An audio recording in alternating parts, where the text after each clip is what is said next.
You ready? I am. Okay. Hello, everybody, and welcome back to another episode of The Wind Down with Yana, where we sit, chat, and get into the stories behind the glass. Today's guest is extra special. She's not just a powerhouse entrepreneur. She's my friend, my sis, a woman with a testimony, a vision, and a vibe that's unmatched. Meeting her has been a highlight since it's been a year now. Yes. Oh my goodness. It has. That's so crazy how Right. fast time flies. Flying. Oh my goodness. Yep. She is the founder of Chapter 38 Wine, a brand rooted in storytelling, cultural flavor, resilience, and wellness. So when she pours, she's not just pouring wine, she's pouring purpose. So y'all get your glasses ready because this conversation is gonna bless somebody. That's a good intro. Oh. I sound important, y'all. She is important. Don't let her play, y'all. She is important. Now, we're not drinking her wine tonight because that wine's gonna do some things to you. That's for when you're really ready to mellow out. And baby, like I said, she is somebody and she is moving and shaking. So we're not gonna drink. We're gonna go with something a little more mellow. I have a bottle here that I got for my birthday. I have not drank. That's really good too. Chablis. I'm just saying. Did Earl get that to you? That's He might have been the that one is to giving give me him. this. It's Yes. giving him. Shout out to Earl Pierre, the sommelier that we all love. Our resident sommelier that will swirl and swirl and All swirl. night and all day. Oh my Lord. And she says she's going to open the wine for me, so Absolutely. I'm not I'll do looking honors. like an amateur. Okay, you're gonna pass me. Did you get Did I get a thing already? No, I sure didn't. And I'm holding on to Portster because I was ready to use this little baby because Which that one is, that's nothing's wrong with that one either. We can do it all. you know, We multifaceted around here. I'm just saying. I'm just saying. But we drink it tonight. Okay. On a Wednesday, because that's what you do. You whine a little bit. That's the one. Ooh, and we halfway through the week. Sorry, It's okay. It's okay. Girl, what did I do? You know what? I think the cork is a little dry. It probably is. It's been, I've had it since March. Wait. Let's use the oven. We're just, see? And now life is telling us you ain't got no choice. Wait. Now, we're going to see what happens with this one. I'm sure that one is probably better. Yeah. But yes, life has been lifing, and we actually planned to do this earlier We did. in the year. We did. You did. And life just said, hold on. We'll be right back. and here we are. And here we are. And we good. And we so good. who cares? Yeah, I had this cork sitting way too long. Yeah, you know what?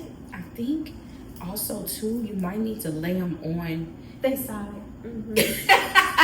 Girl, but let me tell you, the way life was doing this year, got you. it just, Say this. hey, we got one. We got one. That's all that matter. Okay. I'll let you do the honors. So we gonna go ahead and get this poured right. I'm not sorry, Errol, because you be all right. Okay. I love these glasses too. They're super sexy. You know what? I got these at IKEA of all Ooh, places. I love Ikea though. And when I saw and then we went back and me and Amari saw the big ones, Nice. and I went, That's the one. I love. These are so they sexy. are, I said, these are beautiful. Yes, great selection. Cheers. Cheers. Oh yeah, that smells good. Mm-hmm. Oh, it's so smooth. It is. It's Chablis though. Chablis, where is it? French? French? Mhm. Yeah. Oh my gosh, this is really good.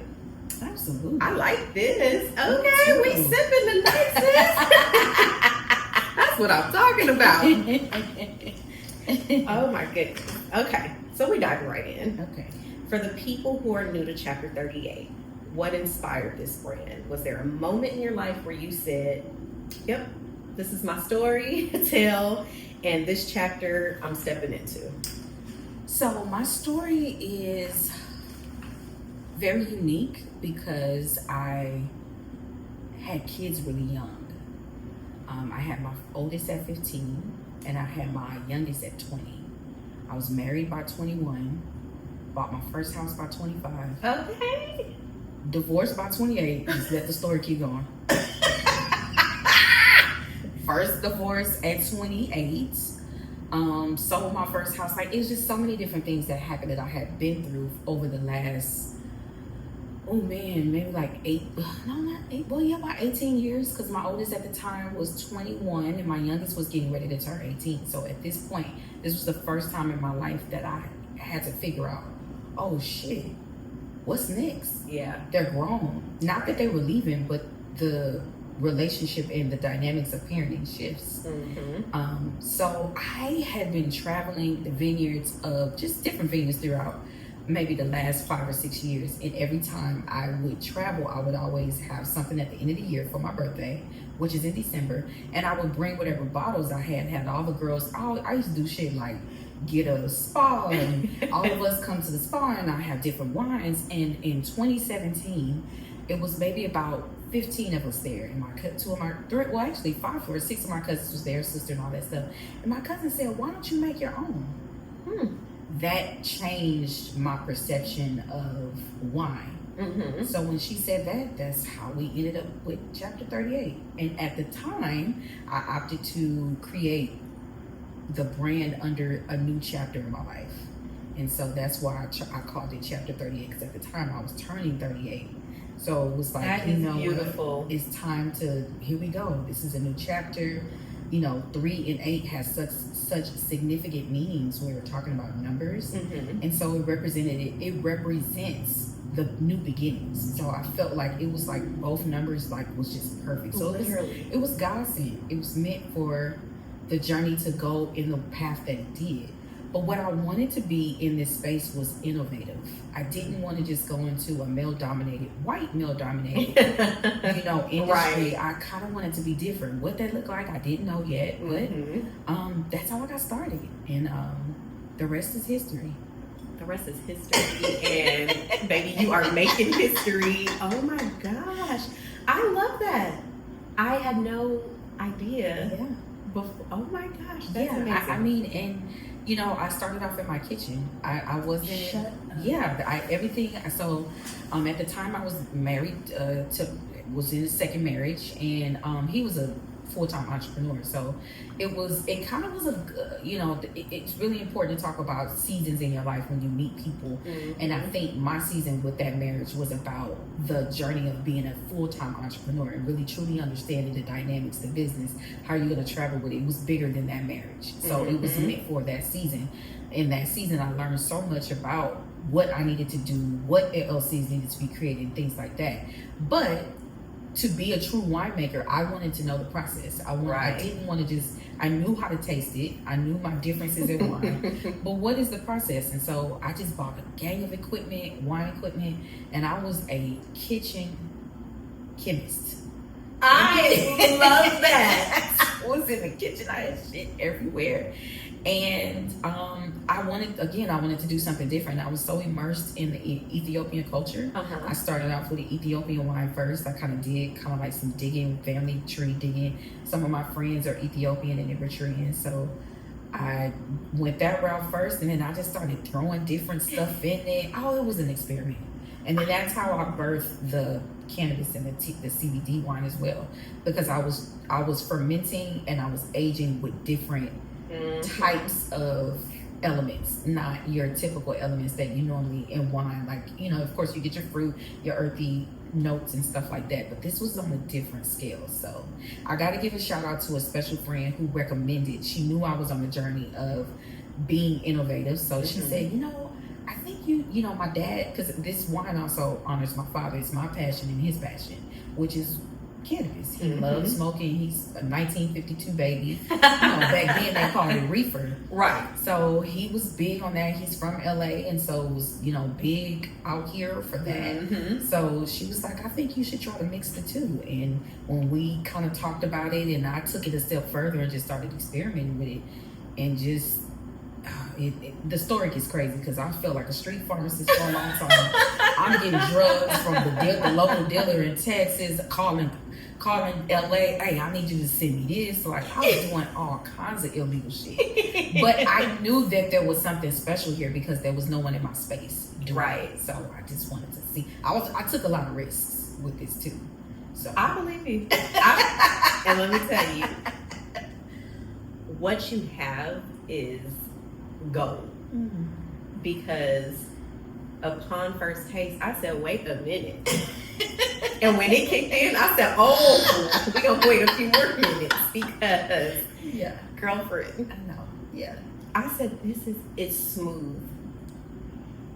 It creeps up on you. Mm-hmm. So I'm like, okay, I can do this. I can't smoke. I cannot smoke to save my life. Like, I will die. Same. It feels like my chest is on fire. Yeah. I'm like, I don't like it. Yeah. Inedible? Yeah, okay. Okay. But once it kicks in, it's like, I hope y'all don't think we're doing nothing going nowhere because I am done. Done. That's it. That was the same thing that happened with the wine. I was like, oh, okay. All right. I like this. Okay. It's not overwhelming, even with the taste. Mm-hmm. So that made me happy because you know how some stuff you're like, It's in your face. mm-hmm. And that was the goal. The notes had to blend so that it's wine. Mm-hmm. So you don't, it's different from a lemonade or Right. cocktail. You don't want it in your face. You want it to actually not so much sneak up on you. Some people it does that, Mhm. but you want it to have a beautiful blend. Because that's what wine is about. It's about Mhm. blending. And even when I was experimenting, I used to have some of my girlfriends over. Shout out to my girlfriends in Houston, and literally I'm siphoning out every month. How does it taste? Did it change? How is it blended? Is it blended well? Like it was deep. And the changes happen even year after year Mhm. because of, Mm-hmm. the weather conditions, things Mhm. like that. Like the Mhm. more I started learning about wine, the more I'm like, huh. It So changes that's all why the time. this year tastes different from this Every year. vintage is Same. different. Yes. Mm-hmm. So, okay, check you out, girlfriend. So what does it mean to you when someone opens a bottle of Chapter 38 and what do you hope they feel? So Chapter 38 is about an experience. And it's about an experience with close loved ones, because especially when we're talking about the reserve wines that have either CBD or THC, they're for special occasions, and they're meant to be with special people. And a lot of times, whenever I get people who purchase or book with us, it's always for the special event, something Yes. big, something important. And so that's what opening up a glass or a bottle is with Chapter 38. It's about experiencing your loved ones. It's about an experience. It might take you on a crazy one. It might not. It might not. It might spark some conversation. It might, just relax you in different elements. It might, change your perspective on different things, create a conversation with family and friends. For sure. It's an experience. I think that's what wine represents to me in general. Absolutely. Because I feel like the closest people I've met to me in the last 3 years have been through wine. Yeah, absolutely. There's been Yeah. a whole experience with wine. It is. So It's a lifestyle. When I first got started in wines, I just followed the vines. If you follow the vines literally throughout the world, you are dealing with a different class of people. I love that. Follow the vine. Follow the vines. It'll take you all over the place. You meet so many different people. Even just the art group that we're a part of. Mhm. So many different walks of life. Everybody's got something else going on, but wine brought us together. So follow the vines. Literally. Y'all heard that. Now let's talk about the journey, because entrepreneurship is cute on Instagram, but in real life, we people have this misconception that, oh, you're an entrepreneur, so you're rich. That's one of the biggest misconceptions I absolutely hate. First off, stop pocket watching people. Absolutely. Second, entrepreneurship is gruesome. You can have 2, 3, 4 months where you're getting money, but you got bills that have been racking up in those months that you made those good money. So now you're like, damn, I'm back at square one where I got all these bills paid, got a little money in the bank, but we got to keep this momentum going. Absolutely. How is it for you? It's true. Entrepreneurship is up and down, but entrepreneurship is about not giving up. If you're gonna get into this side, get into this for yourself, it's just about creating these avenues where you don't give up. Mm-hmm. In my opinion, that's the bottom line Yes. of entrepreneurship. Can you, no matter what you're going through, because when I started the wine, my marriage started deteriorating. It was like, what the fuck is going on? Like, this is something that I've been wanting, to, finally get a place in my life where my youngest is grown. Like, what's so much with the turmoil? Yeah. But I was determined, and it was a different level of commitment for me. It was about, okay, you're gonna go through this. What are you willing to give up, and what are you willing to not? Right. Not to say, okay, I'm gonna give up, because it's a give and take. You're gonna give up some shit, and it's gonna take you back from Woo. it. Yeah, it's not. It's real shit. It is. It's very grimy. It's gritty. It's disrespectful. It's once it kick you down, you're gonna get back up, or can you sustain? Mm-hmm. It's and then your support system matters too. It's who you got around you. Because when I started, I had a gang of friends, Of or course. associates, right? And when now I look up and it's different. I've grown and my circle has grown. My family is different. Everything's different. So entrepreneurship is about just not giving up. What avenues are you willing to take? What's the ultimate goal here? Exactly. And for me, the ultimate goal is I just want financial freedom. And not only do I want financial freedom, but I want legacy. Mm-hmm. I want to carry that on to the next, not just my children, but my grandkids. Mm-hmm. I want to continue that. And this is something that my family has never seen before. Right. So, my grandfather he had his own tree service in Texas and on my mom's side. And he was the first entrepreneur that we know about that was consistent.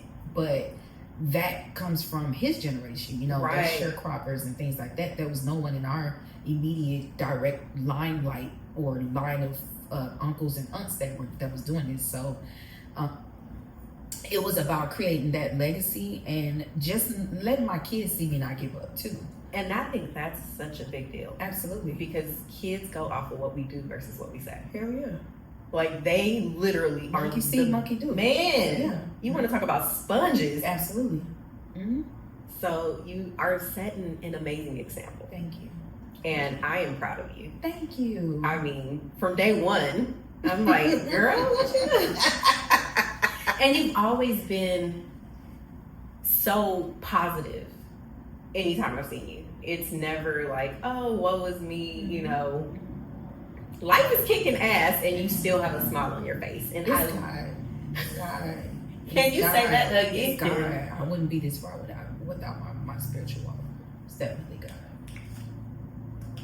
We're going to segue because I was just telling someone else the other day, I said, I don't go to church like I used to. And I think, initially I was going to church because that's how I was raised. Mm-hmm. My relationship with God now is something that is my own. It has nothing to do with going to church. It has nothing to do with my grandparents who were forcing me to go every other day. Yeah. It has nothing to do with, oh, I was raised to do things this way. It is about literally me and my relationship with God and the things that I have overcome just in this last year that I was like, okay, I can't do this on my own. Yeah, you can't. It's impossible.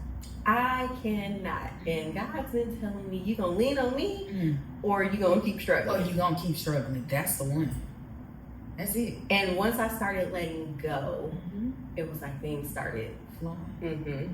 Now there have been some bumps, even though, Absolutely. however, it's not as aggressive as it was.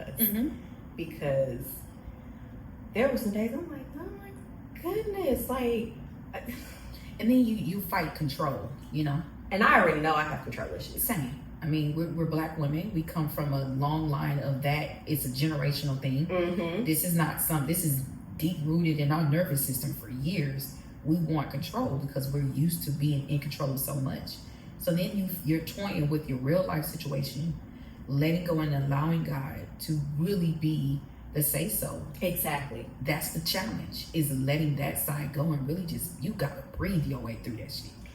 because it really is that. It really is allowing God to, because what other choice you got now? Exactly. Your back up against the wall. Literally. What else you got? have no, like when I tell you, I feel like God stripped me down to pretty much nothing Your this toes, year. not your And I ankles, went, your toes. I said, okay, whatever it is you want me to do, this is what we do. And every morning now, I wake up in the morning and I say, God, get in my head before I do. Amen. Keep me safe and guide my steps. Absolutely. That's it. That's People think my prayers is, I'm like, no, it's literally get in my head before I do, keep me safe and guide my steps. Amen. Because Yeah. me doing me, I'm like, wait a minute. It don't work. No. Yeah. You get to a stopping point, and it's just like, yeah, I know that journey because I'm currently on that journey, and I recently just had to do the same thing and just allow God. It really hit me last year when my divorce was final. My divorce, when it was a 5-year tumultuous divorce process, And so that sucks. girl, that's another story. Marriage number 2. And I had to start to let go and literally let God. And when I started that, it's easier now, but last year it wasn't. So this is a new journey for me, but I've kind of settled into just allowing God, you got it, because I can't. But it was hard at first, and I still was toying around with, I got to do this. The urge to have to do something because you feel like God's not moving Right. So I've had to get accustomed and get comfortable with that. And I'm not gonna lie, somebody said this to me a couple months ago. They was like, you look happy, you look different. It's because I did fully let go.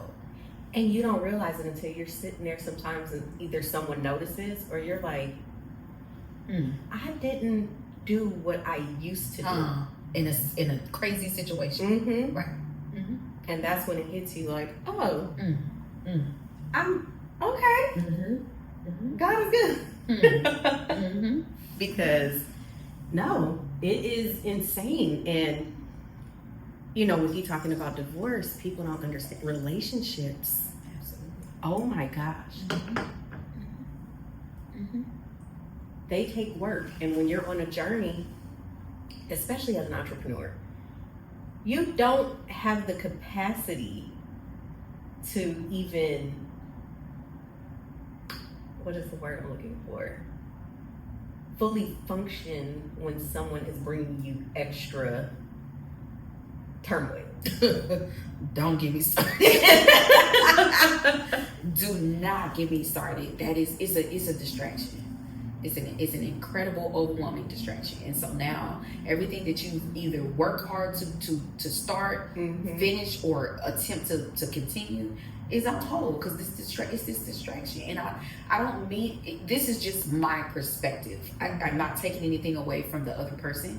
Maybe I was the distraction. Maybe I was too set in what I wanted to do and we just split ways. Right.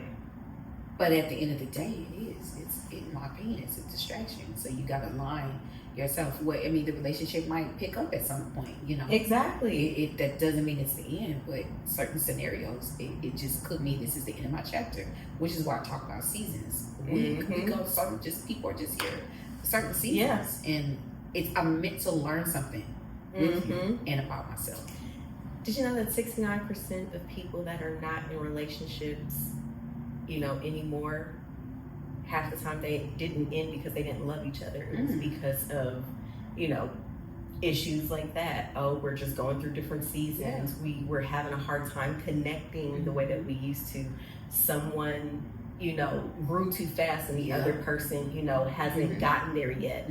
And that, when I read that statistic, it made me sad because I'm just like, the amount of people who still have love for their ex-person. Yes. And it's still split because everybody's in ego. And I was watching one of Lorna London's podcasts or whatever she was on, and she put that into perspective. I was like, damn, it is ego. And so unfortunately, when you wrapped up in that, you don't even see. You don't. And I'm speaking for myself. I have been wrapped up in that. Honey. Let me tell you. Yeah. One of the things God humbled me with this year, I was like,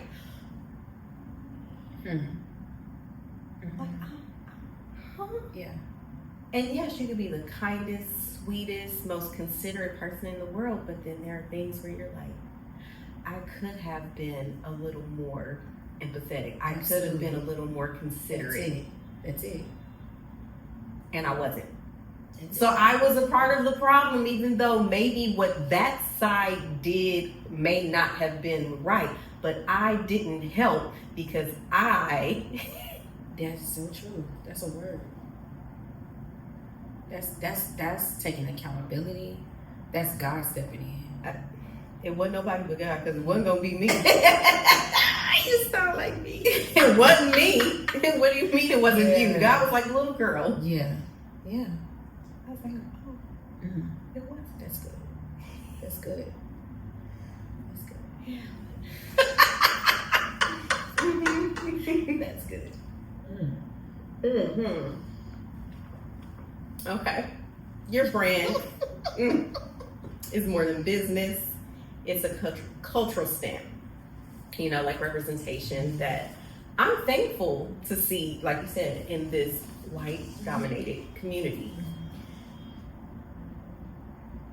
What do you want people to see when they first see Chapter 38? Like, what is the first feeling? That this is a family brand. If we're talking about, I don't, well, it depends on what setting I'm in, but I don't talk about this a lot. But my sons own the business. I own nothing. So I work for them. I'm the face of the brand. So when they do pop out and when they do show up, these are my business partners. So I want them to know that we're doing things that you don't hear Black families talk about often. This is just not me building a legacy. This is because they didn't believe in it at first. They didn't really. It's hard to believe in a Black person owning a brand of wine in the first place. That is very true. And then now you wanna add extra stuff in it. What are you doing, lady? Lady, what are you doing? So it took them a minute to get on board with it, and when they did, and I walked them through the steps of the paperwork. My oldest son was necessary for me to really say, and we was going through so much at the time that everything was going on, that it was like, now you add on me still wanting to continue this in the midst of all the shambles that we're in, right? Things that are happening. And so I just want people, when they see the brand, is that it's just not about me. I'm just the face of it. But know that behind the scenes, that Chapter 38 it's really about legacy.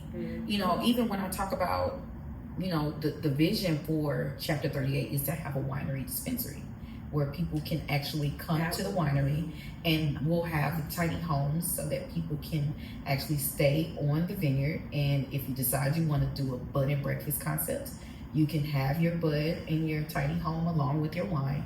And when I thought about this process, I thought about some of my cousins on my mom's side. I said, who could I pitch this idea to that maybe I can convince them to get some property? Right. And then I throw Chapter 38 on top of it. COVID hits. And we start having meetings at my aunt's house. And so I'm throwing all these different things that I'm finding out there. And no one was biting on it at first except for my two favorite cousins on my mom's side. And shout out to my cousins that was willing to sit down and have a conversation. So when I first brought it to them, I said, look, what if we just get some land and then we figure out what we're going to do with it? But if y'all allow me to put Chapter 38 on it, y'all still get the residual. I'll pay y'all at least every year or month or however we set it up.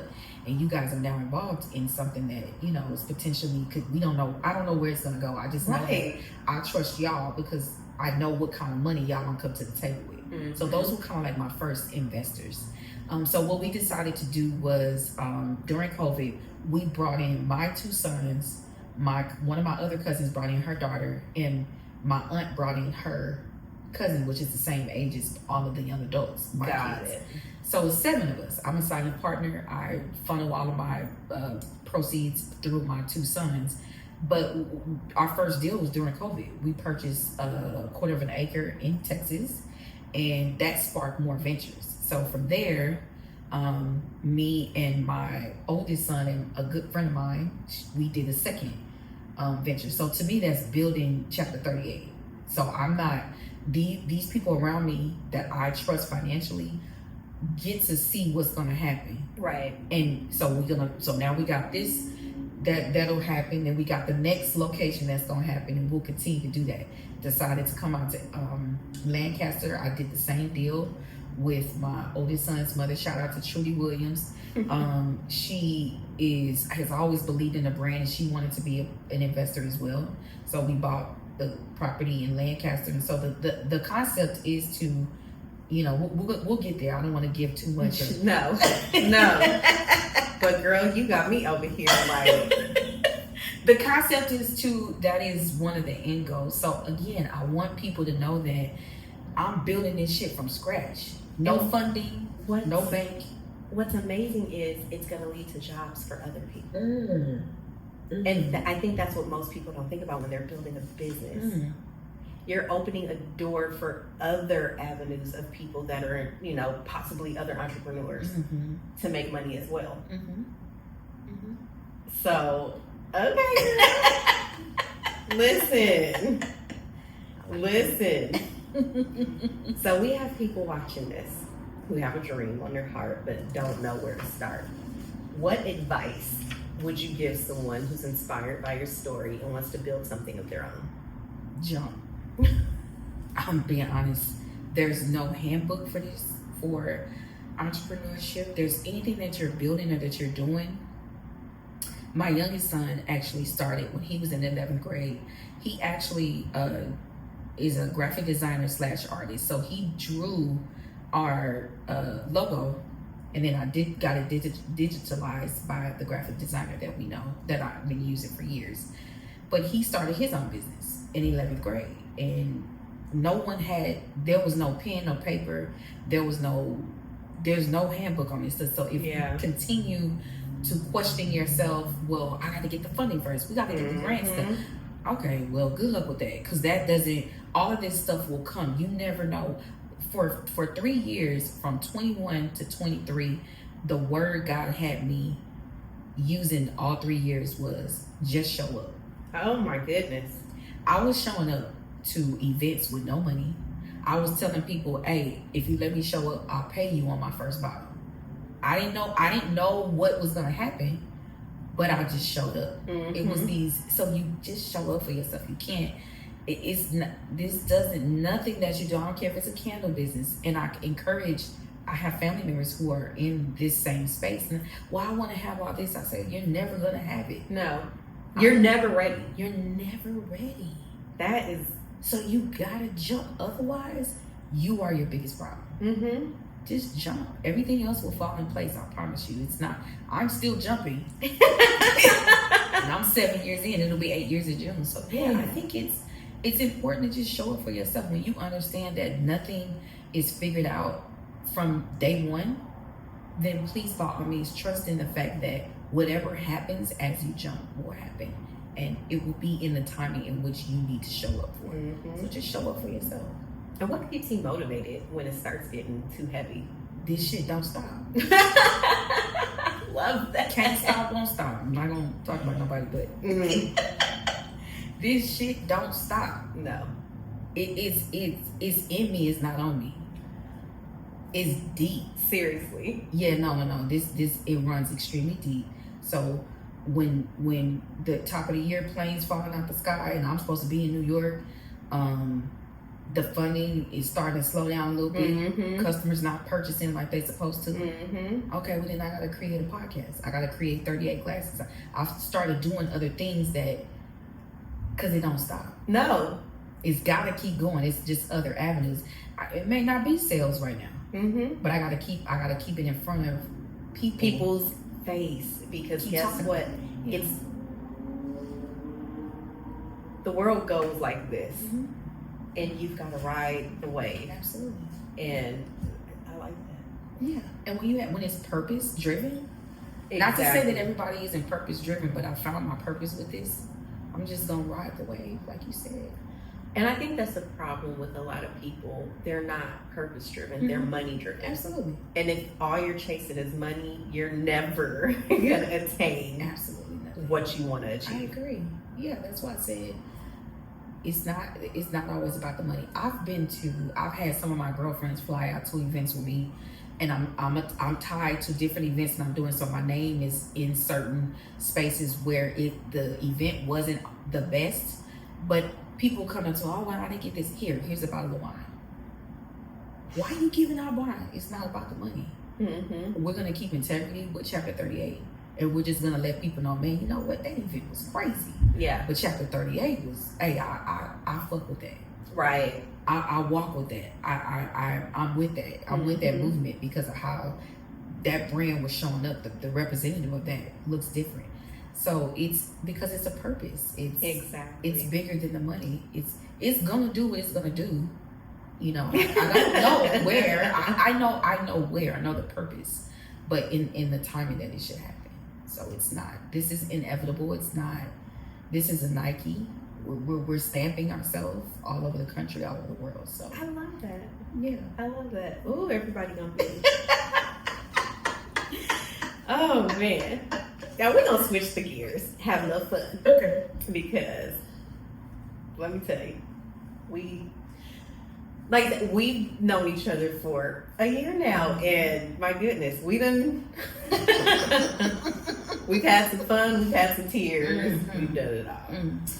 But let's have some fun. What's your favorite way to enjoy your wine? Like your playlist, food setting, things like that. So when I'm indulging in the THC wines, I love a good steak. Because we have a chocolate Pinot Noir. And generally with Pinot Noir, it's kind of hit or miss. But because ours have that chocolate aspect to it, and it also is aged in whiskey, it has a little bit of a port to it. So it's a good heavy steak. Oh my gosh. With baked potato and like just spiciness. Okay. And the CBD wine, I prefer it with Ethiopian food. Because Ethiopian food is very spicy to me, just some of it. And the seasonings with Ethiopian food is outrageous. So for me, so if we're talking about food, we're talking about more on the spicier side. And if we're talking about music, I am a 90s girl. I can go back to the 70s for sure, but I'm a 90s girl. I'm a TLC's, SWV, Jade. Oh my God, Jodeci. I am a huge fan of Jodeci. Have been for years. You're watching that damn documentary. I'm like, Jodeci. That's okay. We're talking about the music. We're gonna let them do their own thing on their personal journey. I'm gonna separate the two as much as I can. The music for me was how my oldest son got here. That's another story. You know what? But that's how I am with R. Kelly. I'm like, okay, you gotta separate the two, because let me tell you, R. Kelly got hits. And I'll be like, I know we not supposed to be listening to you, but this song right here, especially like 90 to 94. He gave us Trapped in the Closet. He was giving us freaking YouTube content before YouTube content was a thing. Yes, I agree. We saw it in real time. We saw, like, he was ahead of what. Yes. And I'm just like, this mini series, we all coming in from high school. Well, what's this? Right. What's the next one? Oh my gosh. Because let me tell you, every now and then, oh my God, a rubber pops in my brain and I just giggle. Because the one, you like, glued to the TV. Yeah, 90s girl all day long. I like to vibe out. I like to have my homegirls. We do this.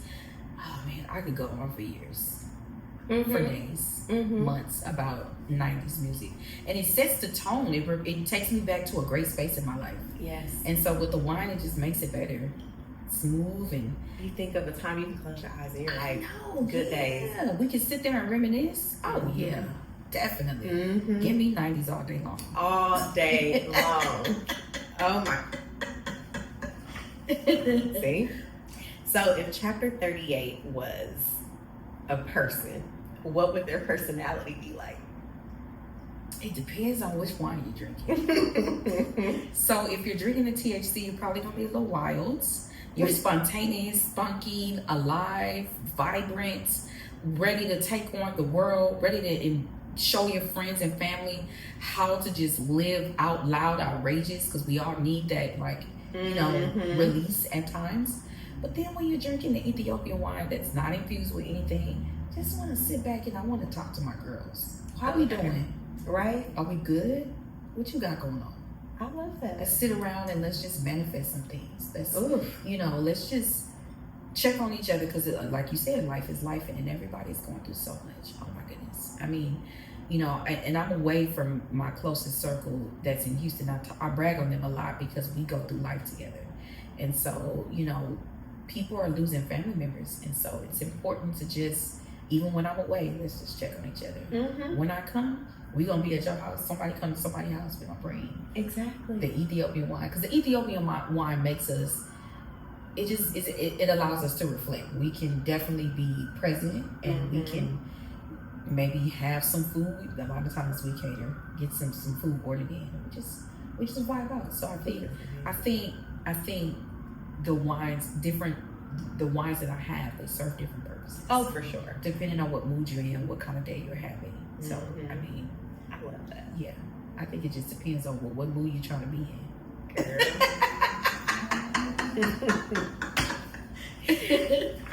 Now, what's one fun fact about you that people would be shocked to learn? Well, I found out in September that I'm about to be a grandmother.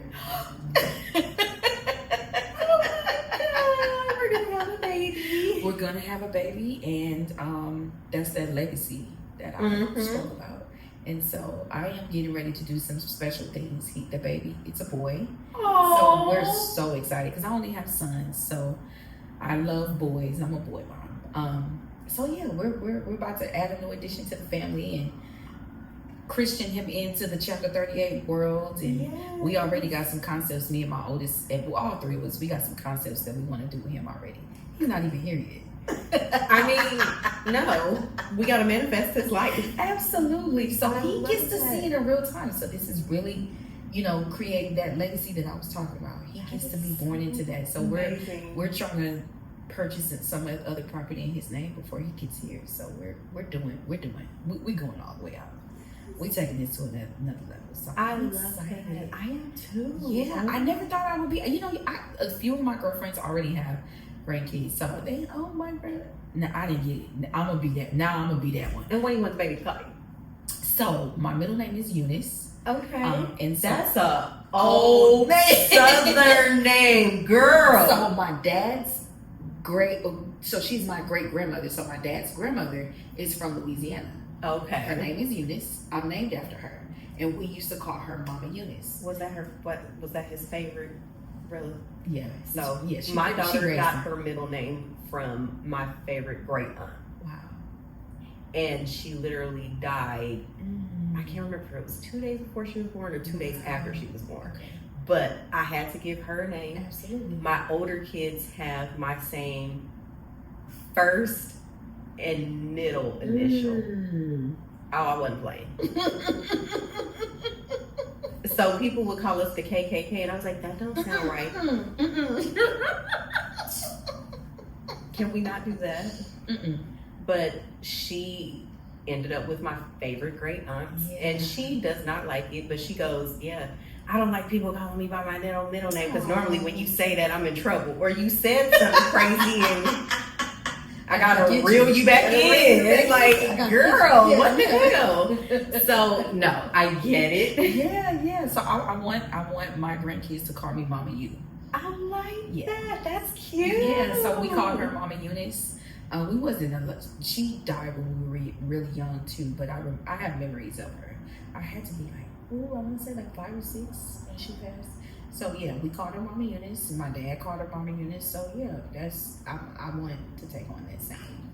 Yeah. Oh my gosh, I'm so excited for you. So no one knows that. That's the first time I make it. You heard it here first. No one knows about me being a grandmother. So that is a fun fact. Oh my. Yeah. Congrats. Thank you so much.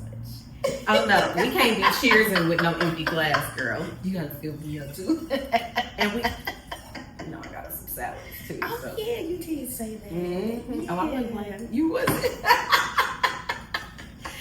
Oh my God, I'm so happy. We finally got on this couch and had made it happen. Oh my goodness. And my goal for this upcoming year, 2026, is yes, be more intentional, but I want to see the people closest to me at least once a month.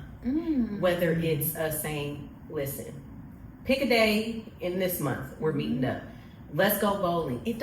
I hate when people make everything have to be so just like, get dressed, go. No. It don't always have to be fancy. Show up. Like when we went to go do karaoke, Lord help me. That was a time, honey. That was a time. Because we need to run that back.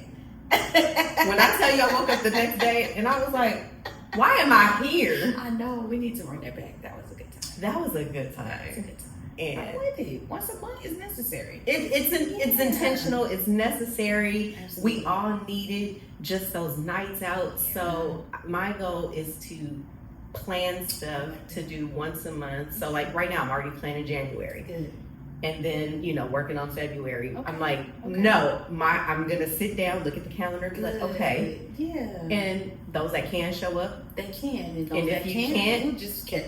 And then I tell people all the time, if you know me, just say, hey, I'm in the area. I'm coming by. Okay. Aw, you should have said that. Look, so when y'all see little cute stuff on Instagram, it's because Keisha was like, I'm in the area. And she had already told me she'd be eating right in here. This area, yes. Yeah. Yeah. I got all the food. Ooh. Look around. I have all the food nearby. I'm like, I said, I'm gonna gain 5 pounds just breathing. I'm telling you, I love it over here. Especially for the food. Yeah. Especially, girl, don't even get me started because I got pho down the street. The pho spot that, girl, don't get me started. This is mine. Something else over here. Y'all heard it here first.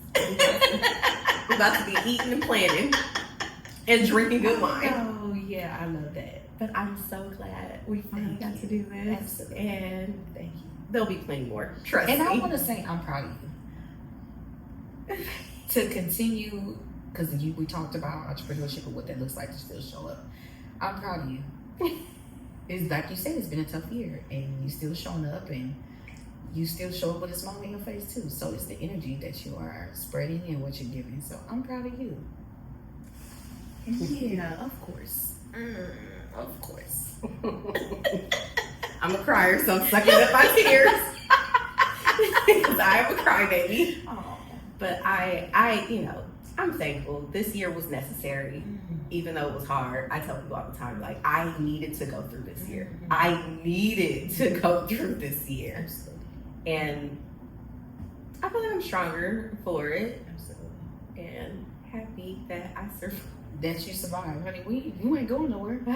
This, a lot of times whenever you go through those tough moments, it's just because you're getting ready to climb. Yes. Yeah. And I'm ready. Yeah. I am ready. Yeah. You're getting ready to go to another level. You don't know yet. I don't. You don't know where it's taking you, but yeah. Mm-hmm. So it's like do you have the skin to go to the next level? Because it's just going to keep. Seriously. It's going to have other things that come along. But Exactly. I think this is the skin you needed. I So, did. Yeah. I did. Yeah. Oh, I did. Yeah. Yeah. I'm so excited. Yeah. Thank you for joining me. Absolutely. Yes, you blessed. Like an aged bottle of wine, so fine. Not to mention if